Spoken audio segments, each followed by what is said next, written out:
अस्सलामुअलैकुम। Straight talk में खुश आमदीद। आपके साथ मैं हूँ आयशा बख्श। साबिक वज़ीर आज़म इमरान खान ने अडियाला जेल में सहाफ़ियों और वकला से बातचीत करते हुए मुलाकातें न करवाने पर नागवारी का इजहार किया। सहाफ़ती ज़राए ये इत्तलात भी दे रहे हैं कि इमरान खान ने PTI को हिदायत दी है कि खैबर पख्तूनख्वा के वज़ीर आला अली अमीन गंडापुर को भरपूर हिमायत फराहम की जाए और उनके खिलाफ साजिशों को नाकाम बनाया जाए। मगर इससे पहले इमरान खान ये हिदायत भी दे चुके हैं कि खैबर पख्तूनख्वा में वज़रा खुद को पार्टी ओहदों से अलग करें। इस हिदायत का मकसद पाकिस्तान तहरीक इंसाफ खैबर पख्तूनख्वा के सदर जुनैद अकबर को फ्री हैंड देना है। यूँ इमरान खान खुद अली अमीन गंडापुर को मजबूत कर रहे हैं या उनकी पोजीशन को कमजोर कर रहे हैं। ज़राए का यह भी दावा है कि अली अमीन गंडापुर को जारहाना पॉलिसी जारी रखने की हिदायत की गई है, जबकि बुशरा बीबी के अली अमीन गंडापुर से इख्तिलाफात की खबरें भी बदस्तूर आ रही हैं। ऐसे में सवाल यह है कि इमरान खान की खैबर पख्तूनख्वा को लेकर पॉलिसी है क्या। दूसरी तरफ जहां एक जानिब अपोजिशन जमातों की तरफ से बुलाई गई कौमी कॉन्फ्रेंस जारी है, जिसमें पाकिस्तान तहरीक इंसाफ के साथ JUI, पश्तूनख्वा मिल्ली अवामी पार्टी, अवाम पाकिस्तान पार्टी, MWM और सुन्नी इत्तेहाद काउंसिल भी शामिल हैं। इस इत्तेहाद के बारे में PTI चेयरमैन बैरिस्टर गौहर का दावा है कि हुकूमत के खिलाफ तहरीक शुरू हो गई है, अपोजिशन को भी साथ मिलाएंगे। मगर ज़राए ये दावा कर रहे हैं कि इमरान खान मौलाना फजलुर रहमान के साथ इत्तेहाद के लिए राजी नहीं हो रहे। बैरिस्टर गौहर से जब पूछा गया कि तहरीक इंसाफ के दौर में एस्टेब्लिशमेंट क्या हुकूमत के साथ नहीं थी, तो वो बोले कि जो हो चुका सो हो चुका, अब आगे बढ़ें। अगर माजी में गलतियां हुई तो इसका मतलब ये नहीं कि फिर दोहराई जाएं। अब गलतियों का तदारुक किया जाए और उस पर माजरत कर ली जाए तो काफ़ी होगा। बैरिस्टर गौहर ने यह दावा भी किया कि तहरीक इंसाफ के दौर में किसी को सियासी इंतकाम का निशाना नहीं बनाया गया। हमने किसी के खिलाफ मुकदमात नहीं बनाए और किसी को जेलों में नहीं डाला। बानी PTI कह चुके हैं कि उनके दौर में अगर कोई ज्यादतियां हुई तो वो उस पर माजरत खा हैं। ऐसे में सवाल जन्म लेता है कि इमरान खान की तजाद पर मबनी हिदायत, खुतूत, मीडिया और वकला से बातचीत को देखते हुए क्या ये कहा जा सकता है कि बैरिस्टर गौहर क्या अपने ख्यालात का इजहार कर रहे हैं या फिर इमरान खान की सोच की तर्जुमानी कर रहे हैं। इसी पर गुफ्तगू रहेगी। प्रोग्राम के पहले हिस्से में पैनल में हमारे साथ हैं ज़ैगम खान, शहजाद चौधरी, रजा रूमी और इफ्तिखार अहमद साहब। प्रोग्राम का सवाल आप सभी के लिए। जो हो चुका सो हो चुका, अब आगे बढ़ें। बैरिस्टर गौहर, सियासतदानों के साथ बैठने से इनकार, तलखी भरे पैगामात, बयानात और खतूत, क्या बानी PTI को वाकई माजी की गलतियों का इदराक हो चुका? इफ्तिखार अहमद साहब, तजाद से भरपूर गुफ्तगू और बयानात नजर आते हैं, मगर बैरिस्टर गौहर कहते हैं जो हो चुका सो हो चुका, आगे बढ़ें और तदारुक किया जाए जो कुछ गलत हुआ। क्या इमरान खान वाकई इस बात को समझ गए हैं और तस्लीम करते हैं कि जो उनसे गलतियां हुई हैं, और क्या वो उसका तदारुक कर पाएंगे? काश ऐसा हो जाए कि इमरान खान अपनी गलतियों का एहसास भी करें और ये एहसास पब्लिकली करें, और ख़ास तौर पे 9 मई के वाक़यात के बारे में बताएं कि वो क्यों कर वो मजबूर हुए वो कदम उठाने के। अगर उनको एक जगह से गिरफ़्तार करते वक्त धक्का मार के गाड़ी में फेंका गया, तो क्या इसका ये मतलब है कि किसी लीडर को अगर धक्का मार के गाड़ी में फेंका जाए तो पूरे मुल्क के जो आर्मी की तनसीबात हैं उस पर हमला करवा दिया जाए, और ये बात कही जाए अदालत में जाके कि अगर दोबारा ऐसा हुआ तो फिर यही नतीजा निकलेगा। जिस वक्त तक इमरान खान इस गलती को तस्लीम नहीं करते, बात आगे नहीं बढ़ पाएगी। गलतियों को तस्लीम करना चाहिए, और अगर जो आपने मुझे बताया है कि भूल जाएं और आगे चलने की बात है तो बड़ी मुस्बत बात है, लेकिन इसके साथ एक खौफनाक चीज़ आप मुझे बता रहे हो कि खैबर पख्तूनख्वा में मुकम्मल तौर पे वो तब्दीली करना चाहते हैं, मौजूदा वज़ीरों को हटाना चाहते हैं, वो ताकत देना चाहते हैं वज़ीरों को हटाकर गंडापुर को। ये एक नया फ़लसफ़ा जन्म ले रहा है वहाँ पे। वजीरों को तो नहीं हटा रहे, मगर पूरी जमात को कह रहे हैं कि वो गंडापुर साहब को सपोर्ट करें, जबकि उनके घर से वो सपोर्ट उस तरीके से नहीं मौजूद है। तो एक तजाद है कि उन्होंने सामने जुनैद अकबर खड़ा किया जो कि सदर हैं, और कहा कि इनको मजबूत करें, उधर से उन्हें खड़ा किया कि इनको मजबूत करें। नहीं, आपने कहा ना कि उन्होंने कहा कि जो वज़रा हैं वो या तो वजीर रहें या पार्टी के ओहदे रखें। ये बात एक ओहदा रखें, ये भी हमारे सामने बड़ी एक ओहदा, तो ये बड़ी अहम चीज़ है ना कि एक तरफ तो देखें एक चीफ मिनिस्टर की ताकत उसके वज़रा की टीम होती है, और 1 साल हो गया है कि वज़रा की उस टीम को लेके उसने काम चलाया है, और 2 दफ़ा वो हमलावर हुआ है पूरी ताकत के साथ। उसने जो हमला किया वो कमज़ोर हमला नहीं था, और वो कामयाब नहीं हुआ तो उसकी किस्मत। एक तब्दीली का अमल अगर वो शुरू करना चाहते हैं, अच्छी बात है। आज बात हुई, मैं अब्दुल समद चौधरी साहब को सुन रहा था, बाकी दोस्तों को भी मैंने सुना।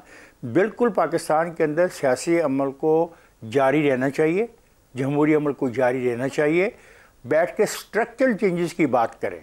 अब बात यह है कि वो स्ट्रक्चरल चेंजेस किए बगैर या उसको ज़ेर बहस लाए बगैर और मसाइल का हल दिए बगैर ये सब कुछ नामुमकिन है, जो आप मुझे बता रहे हो और जो मैं सुन रहा हूँ और जो वो कह रहे हैं। और ये बात कहना है कि जेल में उनको सहूलतें नहीं मिली, कि किताबों की किताबें वहाँ से बरामद हो रही हैं, खतूत जो लिखे जा रहे हैं वो आलमोस्ट एक किताब के हुजम के हैं, तो और जेल में क्या सहूलत उनको दी जाए। आपकी राय में कि उनको गलतियों का इदराक नहीं हुआ या हुआ? I don't think so. जब तक वो खुद नहीं कहते तब तक मैं नहीं मानूंगा। और कोई बुरी बात नहीं है, गलतियां होती हैं, क़यादतों से इससे बड़े ब्लंडर्स होते हैं और क़यादतें उस ब्लंडर्स को तस्लीम करके आगे जाती हैं। जहां आज इमरान खान साहब खड़े हैं, अगर ये तस्लीम नहीं करेंगे तो यहीं खड़े रह जाएंगे, चीज़ें आगे चल जाएंगी। ठीक हो गया, इनके हाथ में नहीं रहेंगी। शायद पार्टी में भी पंजाब के अंदर एक बहुत बड़ी बगावत जो तैयार हो रही है, फिर वो भी सामने आ सकती है। ठीक हो गया, तो बेहतर यह है कि गलती का एतराफ़ किया जाए।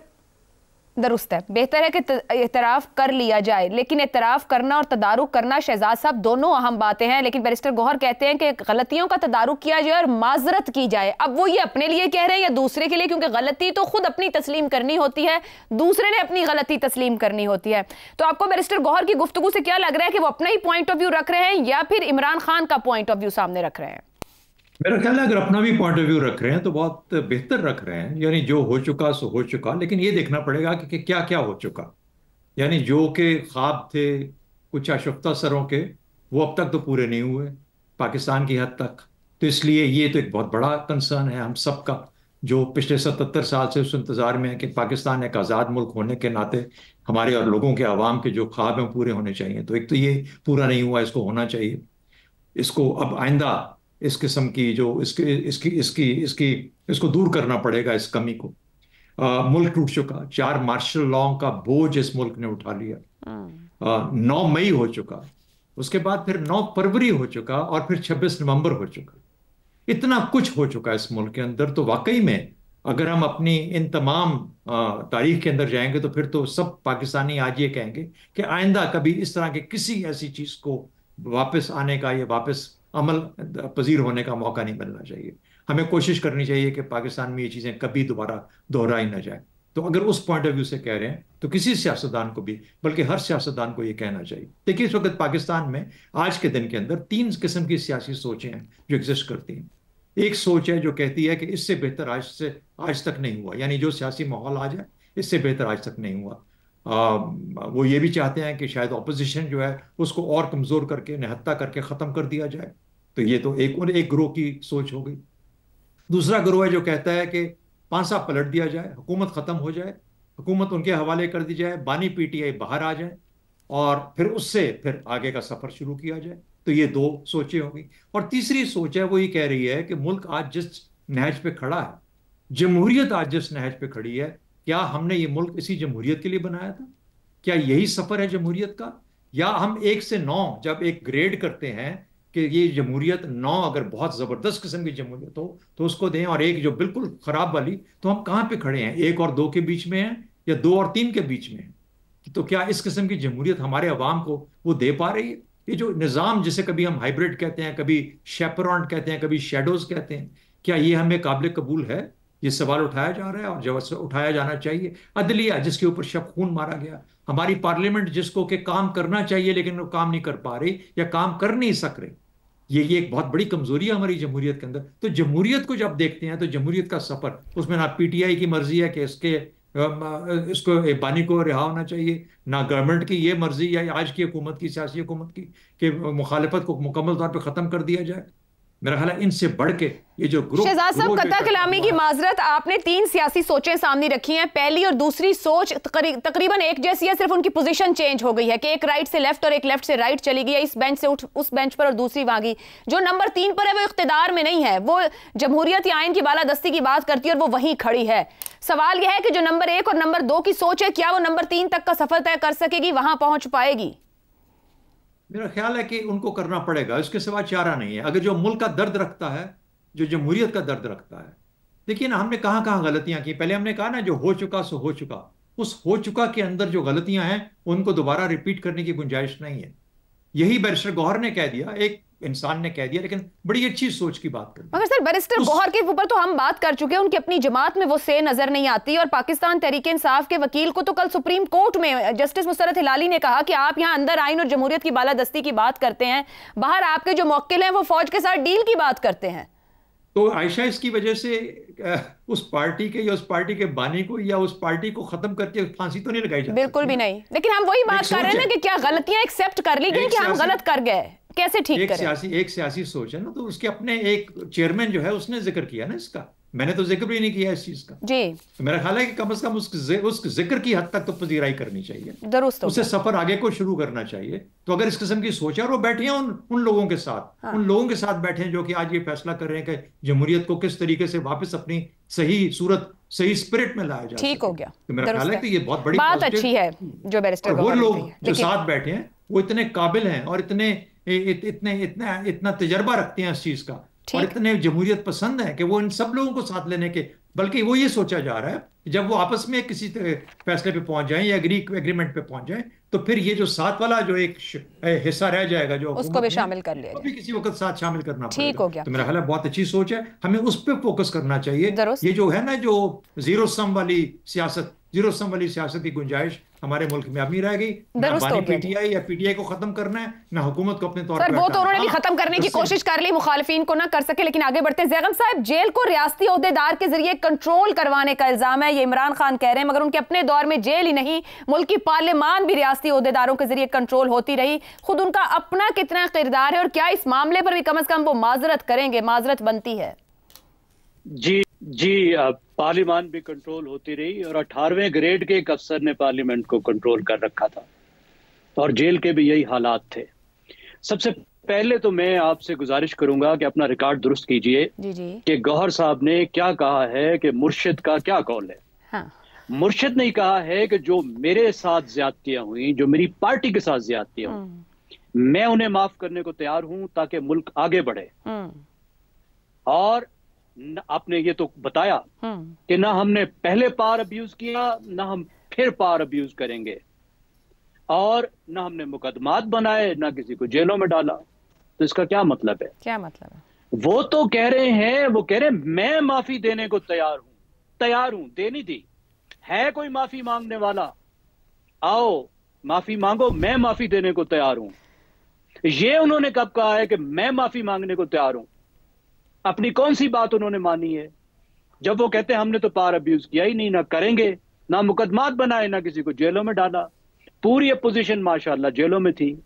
तो ये तो नॉन स्टार्टर है, यहां से कहां बात शुरू हो सकती है? उनसे किसने माफी मांगी है कि वो माफी देने को तैयार है? ना कोई मांगेगा।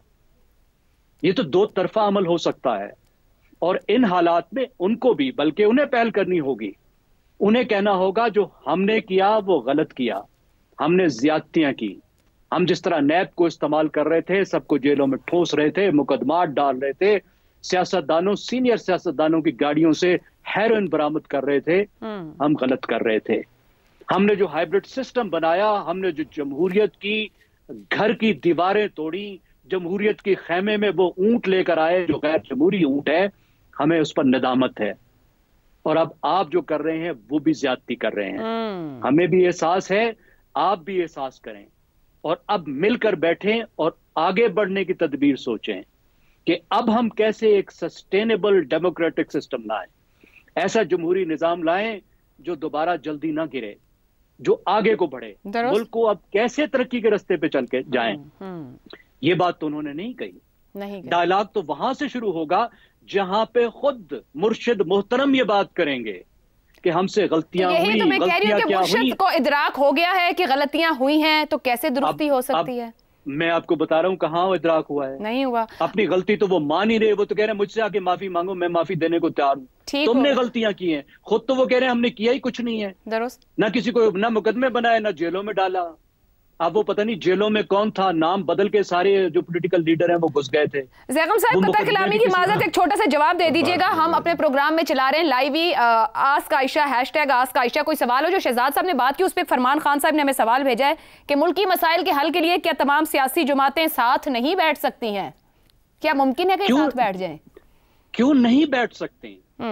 लोग क्यों इकट्ठे होते हैं? लोग उस वक्त इकट्ठे होते हैं जब उनका एक कॉमन ग्राउंड होता है।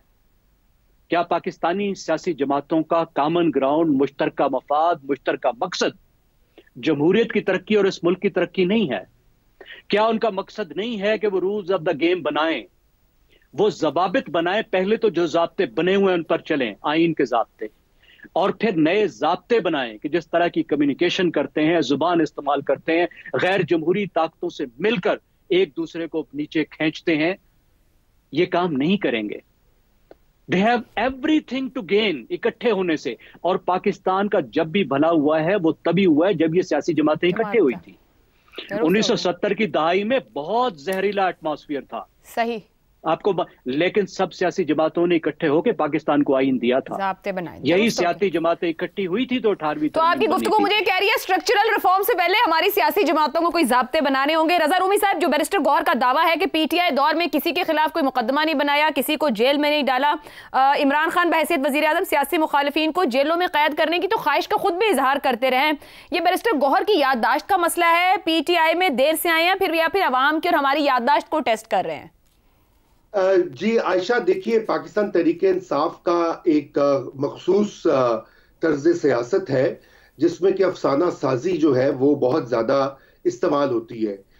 ये जो आपने जिस बयान का जिक्र किया, ये भी उसी की अक्कासी करता है कि ये सब कुछ भूल गए हैं कि 3.5 पौने 4 साल उनका अपना रवैया क्या रहा है दीगर सियासतदानों के साथ, मीडिया के साथ और इदारों के साथ, और अब वो यकसर फरामोश करना चाहते हैं कि वो 4.25 साल जो है, यानी कि उसको बिल्कुल ही डिलीट कर दिया जाए पब्लिक मेमोरी से और सारा कुछ स्टार्ट किया जाए जब तहरीक अदम एतमाद हुई 2022 से में, और उससे अभी तक जो चल रही है सूरत हाल, बस वो है आज की तारीख।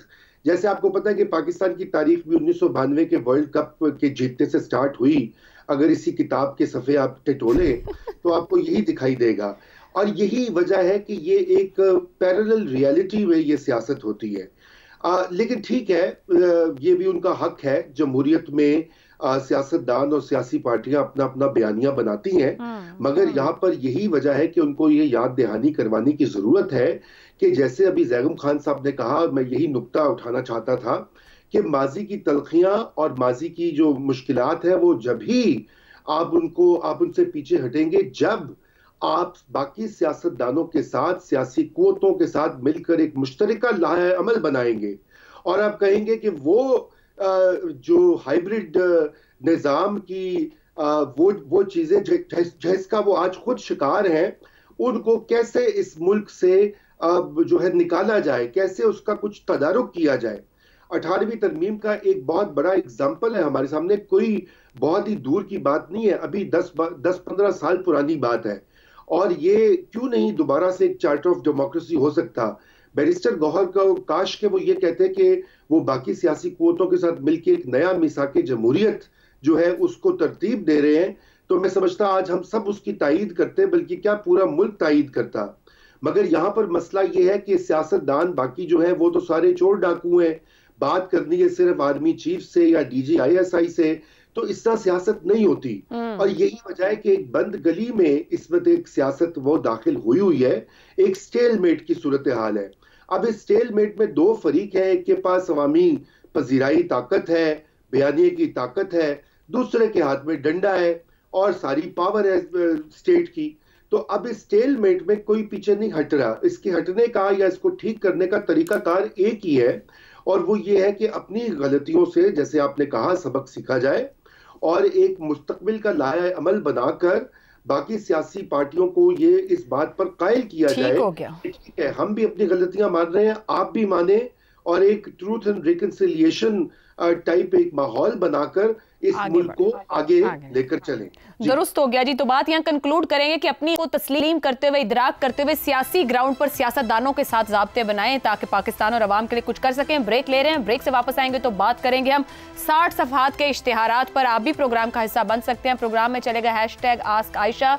यूट्यूब पर प्रोग्राम के दौरान आप अपनी राय हमें भेज सकते हैं। ब्रेक के बाद मिलते हैं।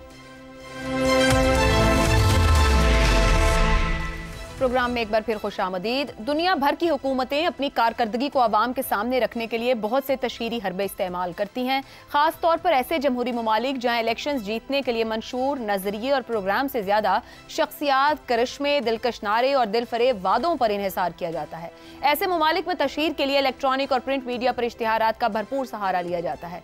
पाकिस्तान में भी यही चलन है। अब हुकूमत का 1 साल पूरा होने पर मरियम नवाज की हुकूमत भी इश्तिहारात पर बेतहाशा वसाइल खर्च कर रही है। इश्तिहारात के मामले में नून लीग के ट्रैक रिकॉर्ड को देखा जाए तो नून लीग की विफाकी हुकूमत ने जून 13 से अप्रैल 2016 तक इश्तिहारात की मद में 7 अरब 86 करोड़ 42 लाख रुपए से जायद के अखराजात किए हैं। इश्तिहारात पर उठने वाले अखराजात की तफसीलात के मुताबिक विफाकी हुकूमत की जानिब से अखबारात को 5 अरब 72 करोड़ 14 लाख 27 हजार 451 रुपए के इश्तिहारात दिए गए। इलेक्ट्रॉनिक मीडिया को 2 अरब 14 करोड़ 28 लाख 20 हजार 371 रुपए के इश्तिहारात दिए गए। इसी तरह विफाकी हुकूमत ने माहाना 23 करोड़ 13 लाख रुपए से जायद के इश्तिहारात जारी किए। 2019 से 24 तक पाकिस्तान तहरीक इंसाफ, PDM और निगरान हुकूमत ने मजमूई तौर पर 16 अरब 6 करोड़ रुपए के इश्तिहारात अखबारात और चैनल्स को जारी किए। इस मकसद के लिए प्रिंट मीडिया को 9 अरब 48 करोड़ रुपए जबकि इलेक्ट्रॉनिक मीडिया को 6 अरब 58 करोड़ रुपए अदा किए गए। PTI के दौरे हुकूमत के साल 2019 से 21 तक इलेक्ट्रॉनिक मीडिया को करीबन 2 अरब 30 करोड़ रुपए जबकि प्रिंट मीडिया को 5 अरब 91 करोड़ रुपए के इश्तिहारात दिए गए। PDM दौरे हुकूमत में इलेक्ट्रॉनिक और प्रिंट मीडिया को इश्तिहारात की मद में 3 अरब 75 करोड़ जबकि निगरान दौरे हुकूमत में इलेक्ट्रॉनिक और प्रिंट मीडिया को इश्तिहारात की मद में 3 अरब 91 करोड़ रुपए अदा किए गए। अब नून लीग की हुकूमत 1 साल पूरा होने पर अखबारात और मीडिया पर इश्तिहारात के जरिए भरपूर तशहीरी मुहिम चला रही है। ऐसे में बड़ा सवाल यही है कि आज के डिजिटल, मसनूई ज़हानत और बयानिए के दौर में क्या अखबारात और इलेक्ट्रॉनिक मीडिया में दिए गए इश्तिहारात अवाम को ये बावर कराने में कामयाब हो सकते हैं कि मुल्क तेजी से तरक्की की मनाजिल तय करना शुरू हो गया है। इसी मामले पर पैनल के सामने सवाल रखेंगे। सवाल इस तरह से, अरबों रुपए मालियत की तशहीर, 60 सफ़हात के इश्तिहारात, डिजिटल दौर, मालूमात तक अवाम की आसान रसाई, क्या आज के दौर में इश्तिहारात से अवाम की सियासी हिमायत हासिल की जा सकती है? इफ्तिखार साहब, ये 60 सफ़ों के इश्तिहारात, इतने अरब मैंने बोले हैं कि मैं खुद परेशान हो गई हूँ कि अब पब्लिक मनी का किस तरह का इस्तेमाल है। देखिए, अभी इस पे बहुत तबसरा किया है शायद खाकान अब्बासी ने भी। मैं इस बात से इत्तफाक करता हूँ कि इश्तिहारात के ज़रिए तो मैसेज नहीं पहुँचता और वैसे भी प्रिंट मीडिया को तो गालिबन आपको देखता भी नहीं है। मीडिया तो यही है जो जिस पे आप और मैं बैठे हैं, या वो है जो व्लॉग्स लोग कर रहे हैं, या डिजिटल मीडिया है। लोग देखते हैं कि अमली तौर पे क्या हुआ, जो इश्तिहार आप दे रहे हैं क्या अमली तौर पे ग्राउंड के ऊपर 1 साल के अंदर उस पर कितना अमल हुआ। और जो इश्तिहारात आज हमने अखबारात में देखे, अब एक स्टडी करनी पड़ेगी कि जो वादे किए गए उन इश्तिहारात में, उनमें से हर इश्तिहार में जो डिपार्टमेंट है उसमें कितने फ़ीसद जो दावा है वो मुकम्मल किया गया। इस पे भी हम दोस्तों को काम करना चाहिए ताकि हकीकत सामने आए। मैं नहीं समझता कि इश्तिहारात के ज़रिए कोई बयानिया बन सकता है। बयानिया तो वही होता है जो अमली तौर पे आप अपनी गली, मोहल्ले, शहर में देखते हैं, दफ्तर में देखते हैं, और जो कारकर्दगी होती है दफातर की, उसके हवाले से होती है। इफ्तिखार साहब, कतई कलामी की माजरत, आपने कारकर्दगी की बात की है तो हमारे #AskAisha पे एक सवाल आया है। आपके हम नाम का सवाल है तो आप ही जवाब दे दीजिए कि क्या कारकर्दगी हो तो फिर ऐसे इश्तिहारात देने पड़ते हैं? देखिए, मैं तो मानता हूँ उस कारकर्दगी को जो मैं अपनी आंखों से देखूँ, मैं महसूस करूँ। अगर मुझसे कहा जा रहा है कि कार्ड, अगर हम ज़राअत के लिए कार्ड दिया जा रहा है और ट्रैक्टर्स दिए जा रहे हैं, तो मैं ये देखूंगा कि वो ट्रैक्टर और कार्ड किस किस गांव में गए हैं। जब गांव में कोई चीज़ आएगी तो मुझे नज़र भी आ जाएगी। मैं तो इस किस्म का आदमी जो अमल में यकीन रखता है। मैं गवर्नेंस की बेहतरी में यकीन रखने वाला हूँ। इश्तिहारात ज़रूर दें।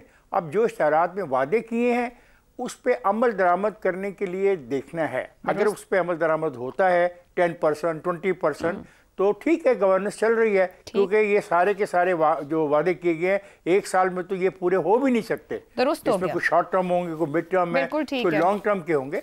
तो देखने को यह है कि मुझे क्या फायदा पहुंच रहा है। दुरुस्त है। क्या मुझे फायदा पहुंचेगा तो मैं तो फिर फायदा पहुंचेगा तो इश्तिहार की जरूरत भी नहीं रह जाएगी। ज़ैगम साहब, खबर की सूरत इश्तिहार क्यों छापा जा रहा है? कल करीबन तमाम अखबार के फ्रंट पेज, उर्दू अखबार थे, फ्रंट पेज मुकम्मल इश्तिहार, और आज तो सब अखबार क्रॉस इंग्लिश और उर्दू 60-60 सफहात हैं इश्तिहारात के। क्यों? पब्लिक मनी का दुरुस्त इस्तेमाल है। पब्लिक मनी का भी इंतहाई गलत इस्तेमाल है, और सहाफत जो है वो अपने आप को भी अब्यूज कर रही है। ये गरीब अवाम का पैसा है जिसको पर्सनल प्रमोशन के लिए इस्तेमाल किया जा रहा है। ऐसे सूबे का पैसा है जिसमें 1.25 करोड़ बच्चे सड़कों पर हैं, जिसमें करोड़ों लोगों को लिए साफ पीने का पानी नहीं है, जिनके सफाई का कोई इंतजाम नहीं है। ये सबसे पहली बात है। दूसरी बात है, इट्स बैड गवर्नेंस, ये बुरी गवर्नेंस है। जो अच्छी गवर्नेंस के दावे इस सप्लीमेंट में किए गए हैं, ये सप्लीमेंट उसी की नफी है। अच्छी गवर्नेंस किफायत शुआरी का तकाजा करती है, एफिशिएंसी का तकाजा करती है, और एफिशिएंसी में पैसे का अच्छा इस्तेमाल किया जाता है। ये अखलाकी असूलों की नफी है, क्योंकि जाती प्रमोशन के लिए अवामी पैसे को इस्तेमाल किया जा रहा है। ये अवाम के एतमाद की नफी है। पर जो दूसरी बात आपने कही, ये बुरी कम्युनिकेशन है। ये जाहिर करती है कि अभी तक ये पब्लिक रिलेशन ऑफिसर्स के दौर में रह रहे हैं, जो 20वीं सदी की कम्युनिकेशन में रह रहे हैं। जो मैं अर्ज करता हूँ, ये 20वीं सदी की जमातें हैं, इनका हर काम 20वीं सदी वाला है। इनकी कम्युनिकेशन अभी तक 20वीं सदी वाली है। ये समझते हैं कि वो जो आज से 20-30 साल पहले जब चंद अखबार और सरकारी चैनल होते थे, उसमें अपने मैसेज को बम्बार्ड करके अवाम को यकीन दिलाया जा सकता है कि हम बहुत जबरदस्त काम कर रहे हैं। अवाम को इस तरह मुतासिर नहीं किया जा सकता।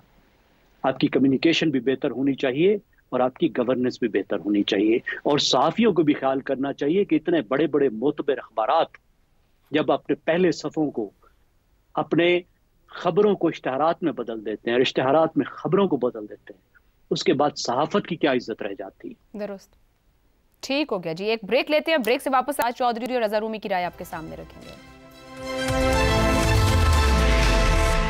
प्रोग्राम के आखिरी हिस्से में एक बार फिर खुशामदीद। रज़ा रूमी साहब, प्रोपेगेंडा की अहमियत है और दुनिया में बड़े बड़े सियासी मकासद प्रोपेगेंडा के साथ हासिल किए गए, मगर जदीद दौर में प्रोपेगेंडा टूल्स भी चेंज हुए हैं। क्या हमारे हुक्मरान आज भी आउट ऑफ डेट माइंडसेट के साथ चल रहे हैं, जो ज़ैगम साहब भी जिक्र कर रहे थे?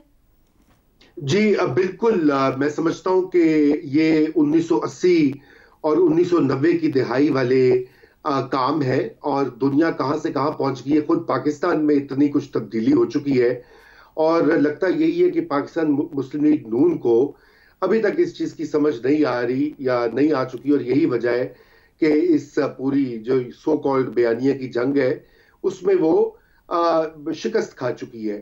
क्योंकि अगर ये ऐसी बात होती तो ये जो अरबों रुपए का आपने तस्करा किया पिछली गवर्नमेंट्स में भी, निगरान दौर में भी, पीडीएम की गवर्नमेंट के दौरान भी, तो आज जो है एक फर्क इस पे हिकमत अमली होती है। अगर देखिए, अपनी हुकूमत की कामयाबियां या मंसूबों की तशहीर करना हर गवर्नमेंट करती है, कोई नई बात नहीं है और ना कोई गलत बात है। ये हक होता है गवर्नमेंट्स का, लेकिन आप उसको किस अंदाज में करते हैं, टैक्स पेयर्स के पैसों को आप कैसे इस्तेमाल करते हैं। अगर आपने 5-7 अरब रुपए जो है वो इस तरह के उन इश्तिहारों पे जला दे रहे हैं जिन अखबारात को कोई देखता भी नहीं है। अब लोएस्ट सर्कुलेशन है आजकल प्रिंट मीडिया की, कहीं से भी आपको आदादो शुमार मिल जाएंगे। असल में यहाँ पे मसला है 2-3 चीजें। एक तो देखिए, जो ब्यूरोक्रेसी है जो इन चीजों को चलाती है वो खुद आउटडेटेड है, उनकी सोच भी आउटडेटेड है, और दूसरी बात ये कि इसमें बहुत ज्यादा धंधा भी होता है। ये जो अरबों रुपए के जो बजट होते हैं इसमें लोग पैसे बनाते हैं, कट्स निकलते हैं, कमीशंस निकलती हैं, बीच में थर्ड पार्टीज एजेंसियां इन्वॉल्व होती हैं, सारों का भला होता है। ठीक हो गया रज़ा रूमी साहब, इसका मतलब है मशवरा देने वाली वही ब्यूरोक्रेसी है, तो हर हुकूमत यही काम करती है। शहजाद साहब, नून लीग दूसरी सियासी जमातों के मुकाबले में ज्यादा इश्तिहारात का इस्तेमाल करती है, क्या खोखले दाफे हैं या फिर नून लीग के पास पाकिस्तान तहरीक इंसाफ और पीपल्स पार्टी के मुकाबले में दिखाने के लिए ज्यादा है? देखिए, बात यह है कि जब आप किसी घने सायादार दरख्त के नीचे बैठे होते हैं ना, तो सब हवाएं ठंडी ही लगती हैं। तो मुझे नहीं लगता कि कोई जरूरत थी एक्स्ट्रा पंखे चलाने की। वो तो उनके लिए तो हवाएं पहले से ही ठंडे चल रही हैं, सब की सब एक घने साए के नीचे बैठे हैं। हाँ, ये दूसरी बात जरूर मैं समझता हूँ कि जब भी आप कागज इतना इस्तेमाल करते हैं तो हमेशा बहुत सारे दरख्त कटते हैं। यानी ये कहा जाता है कि कागज जब इस्तेमाल किया जाता है तो दरख्त साथ, इसका मतलब है कि एक दरख्त साथ जरूर कटता है। तो इतने दरख्त जब कटते हैं तो क्लाइमेट चेंज के ज़माने में, जबकि इतना सख्त क्लाइमेट का क्राइसिस है, इतना अगर कागज़ इस्तेमाल करेंगे। और फिर देखिए, शुरू में जब हमने आर्टिकल्स लिखने शुरू किया आज से 16-17 साल पहले, बड़ा शौक होता था कि आज कल सुबह हमारा आर्टिकल अखबार में आएगा, अपनी तस्वीर देखी, आर्टिकल देखा और पता नहीं क्या, शाम तक वो पकौड़े बिक रहे होते थे उसके अंदर। तो ये अखबारात का मसला है कि शाम तक या अगली सुबह उसमें पकौड़े बिकना शुरू हो जाते हैं। आज पता करना चाहिए कि जो जमीन में छपे इनमें कितने पड़े गए। शहजाद साहब, कतई कलामी आपने कहा पता करना चाहिए, ऊपर एडवाइजर की भी बात हुई है। एक कमेंट और हमारे हैशटैग पर हमें यूट्यूब पर आया कि demand an audit for such a massive self praise advertisement, how can it be justified, who are the advisers of Maryam? आपका ख्याल में कौन मशवरे देता होगा ऐसे कामों के? मेरा ख्याल है जो भी है जी, वो जिस तरह अभी रजा कह रहे थे, उसने वो जरूर शामिल होगा उस छोटे से हलके के अंदर जिसको कहीं ना कहीं से कुछ कटवट मिले होंगे। और ये बहुत बड़ा एक स्कैंडल हुआ करता है आमतौर पर जब भी आप ऐसे ज़मीमें शाये करते हैं। ये जो ज़मीमें बनाते हैं और जो करते हैं उनको पता है इस काम का। देखिए, आपने पूछा कि क्या इससे सियासी हमायत हासिल हो पाएगी या नहीं, तो सिर्फ इलेक्शन डिसाइड कर सकता है। वो आज के ज़मीमें या कुछ कारकर्दगी की बुनियाद पे बयानिए बनने चाहिए। इफ्तिखार साहब ने बिल्कुल दुरुस्त कहा, और वही आपका असल इम्तिहान होगा। लेकिन अगर आप इलेक्शन नहीं चाहते, जल्दी इलेक्शन नहीं चाहते, किसी वजह से आपकी साख मुतासर इलेक्शन नहीं चाहते, तो फिर कुछ ना कुछ तो खदशा है ना जिसका डर है, इसीलिए ये जमीन में शाये करने पड़ते हैं। फिर आप सायादार दरख्त से भी हटना नहीं चाहते, क्योंकि अगर मैं इलेक्शन करा दिया तो सायादार दरख्त छोड़ देगा, अगर वो छोड़ देगा तो फिर भी कुछ इसका मतलब डर है। तो इसीलिए ये काम करना पड़ता है, क्योंकि खौफ और खदशात बढ़ जाते हैं। लेकिन अलबत्ता आज तो ठंडी हवाएं चल रही हैं, उसको एंजॉय करना चाहिए। क्लाइमेट चेंज को बचाइए, कागज बचाइए और पैसा बचाइए। ठंडी हवाएं चल रही हैं, एंजॉय करें, मजीद दरख्त काट कर सफात का ज़िया ना करें। प्रोग्राम से इतना ही, इजाजत दीजिए, अल्लाह हाफ़िज़।